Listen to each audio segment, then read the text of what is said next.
ಚಿಂದಿ ಉಡಾಯಿಸೋ ಖಾರ ಬಣ್ಣ ರುಚಿಯನ್ನು ನೀಡುತ್ತದೆ. ಮೆಣಸಿನ ಪುಡಿ ಚಿಂದಿ ಉಡಾಯಿಸೋ ಖಾರ ಬಣ್ಣ ರುಚಿ. ಬಪ್ಪರೆ ಬಪ್ಪ ಗಣಪತಿ ಬಪ್ಪ ಮೋರ್ಯ ಇಂಥ ಒಂದು ಸದ್ದು ಇದೀಗ ಹುಬ್ಬಳ್ಳಿಯಲ್ಲಿ ಎಲ್ಲೆಡೆ ಕೂಡ ಕೇಳಿ ಬರ್ತಾ ಇರುವಂಥದ್ದು. ಹೌದು, ಗಣೇಶ ಹಬ್ಬದ ಅಂಗವಾಗಿ ಹುಬ್ಬಳ್ಳಿಯಲ್ಲಿ ಹಬ್ಬದ ಸಂಭ್ರಮ ಜೋರಾಗಿರುವಂಥದ್ದು. ಗಣೇಶ ಮೂರ್ತಿಗಳನ್ನ ಇದೀಗ ಜನರು ಅಂಗಡಿಗಳಿಂದ ತಮ್ಮ ಮನೆಗೆ ತೆಗೆದುಕೊಂಡು ಹೋಗ್ತಾ ಇದ್ದಾರೆ. ಇದೀಗ ನಾನು ಹುಬ್ಬಳ್ಳಿಯ ನ್ಯೂ ಇಂಗ್ಲಿಷ್ ಸ್ಕೂಲ್ನ ಒಂದು ವ್ಯಾಪಾರ ಸ್ಥಳದಲ್ಲಿ ಇರುವಂಥದ್ದು ದೃಶ್ಯಗಳಲ್ಲಿ ಕೂಡ ನೋಡಬಹುದಾಗಿದೆ. ಮುಂಜಾನೆಯಿಂದ ಬರ್ತಾ ಇದ್ದಂಥ ಅನೇಕ ಭಕ್ತರು ಗಣೇಶ ಮೂರ್ತಿಗಳನ್ನ ತೆಗೆದುಕೊಂಡು ತಮ್ಮ ಮನೆಗೆ ಹೋಗ್ತಾ ಇದ್ದಾರೆ. ಏನೋ ಬೆಳಗ್ಗೆಯಲ್ಲಿ ಅಂಗಡಿಯಲ್ಲಿದ್ದಂಥ ಗಣೇಶನ ಮೂರ್ತಿಗಳನ್ನ ಪೂಜೆ ಮಾಡಿ ಇಲ್ಲಿಂದ ತೆಗೆದುಕೊಂಡು ಹೋಗ್ತಾರೆ. ತೆಗೆದುಕೊಂಡು ಹೋಗಿ ಮನೆಯಲ್ಲಿ ಗಣೇಶ ಮೂರ್ತಿಗಳನ್ನ ಪ್ರತಿಷ್ಠಾಪನೆ ಮಾಡಿ ಮತ್ತೆ ಅಲ್ಲಿ ಪೂಜೆ ಮಾಡುವಂಥ ಒಂದು ಕೆಲಸವನ್ನ ಮಾಡ್ತಾ ಇರುವಂಥದ್ದು.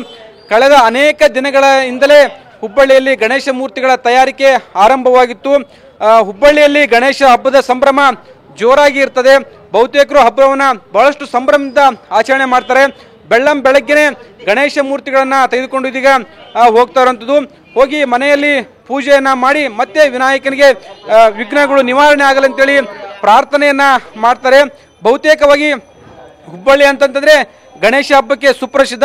ಇಲ್ಲಿ ಅನೇಕ ನೂರಾರು ಕಡೆ ಸಾರ್ವಜನಿಕ ಗಣೇಶ ಮೂರ್ತಿಗಳನ್ನ ಪ್ರತಿಷ್ಠಾಪನೆ ಮಾಡಿದ್ರೆ ಬಹುತೇಕ ಜನರು ಮನೆಯಲ್ಲಿ ಗಣೇಶ ಮೂರ್ತಿಗಳನ್ನ ಇಟ್ಟು ಪೂಜೆಯನ್ನ ಮಾಡ್ತಾರೆ.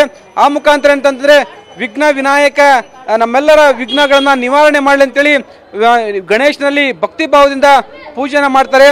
ಹುಬ್ಬಳ್ಳಿ ನಗರ ಸೇರಿದಂತೆ ಬೇರೆ ಬೇರೆ ಭಾಗಗಳಿಂದಲೂ ಕೂಡ ಸಾಕಷ್ಟು ಜನರು ಬರ್ತಾರೆ. ಎಲ್ಲೆಡೆ ಇದೀಗ ಭಕ್ತರು ಇರುವಂಥದ್ದು. ಬರಿಗಾಲಲ್ಲಿ ಬಂದು ಗಣೇಶನ ಮೂರ್ತಿಗಳನ್ನ ತೆಗೆದುಕೊಂಡು ಹೋಗಿ ಮನೆಯಲ್ಲಿ ಪೂಜೆ ಮಾಡಿದ್ರೆ ನಮ್ಮೆಲ್ಲ ಸಂಕಷ್ಟಗಳು ನಿವಾರಣೆ ಆಗ್ತಾರಂತ ಒಂದು ನಂಬಿಕೆ ಇಲ್ಲಿನ ಭಕ್ತರಲ್ಲಿರುವಂಥದ್ದು. ಹುಬ್ಬಳ್ಳಿ ಮತ್ತು ಹುಬ್ಬಳ್ಳಿಯ ಇತಿಹಾಸ ಅಂತ ನೋಡಿದ್ರೆ ಗಣೇಶನ ಮೂರ್ತಿಗಳಿಗೆ ಬಹಳಷ್ಟು ಅಂತಂದ್ರೆ ಇತಿಹಾಸವನ್ನ ಇರುವಂಥದ್ದು. ಎಲ್ಲೆಡೆ ಇದೀಗ ಗಣೇಶ ಮೂರ್ತಿಗಳ ಮಾರಾಟ ಮಾಡುವಂಥವ್ರು ಇದ್ರೆ ಮತ್ತೊಂದು ಕಡೆ ಭಕ್ತರ ಸಂಖ್ಯೆ ಕೂಡ ಹೆಚ್ಚಾಗಿರುವಂಥದ್ದು. ಬಹುತೇಕ ಭಕ್ತರು ಇಂದು ಹುಬ್ಬಳ್ಳಿಗೆ ಬಂದು ಅಂದ್ರೆ ಇಲ್ಲಿ ಬಹುತೇಕ ಗಣೇಶ ಮೂರ್ತಿಗಳನ್ನ ತೆಗೆದುಕೊಂಡು ಹೋಗಿ ಮನೆಯಲ್ಲಿಟ್ಟು ಪೂಜೆಯನ್ನ ಮಾಡುವಂಥ ಒಂದು ಕೆಲಸವನ್ನ ಮಾಡ್ತಾ ಇರುವಂಥದ್ದು. ಕ್ಯಾಮ್ರಾಮನ್ ಶಿವಾಜ್ ಜೊತೆ ಸಂಜಯ್, TV9 ಹುಬ್ಬಳ್ಳಿ.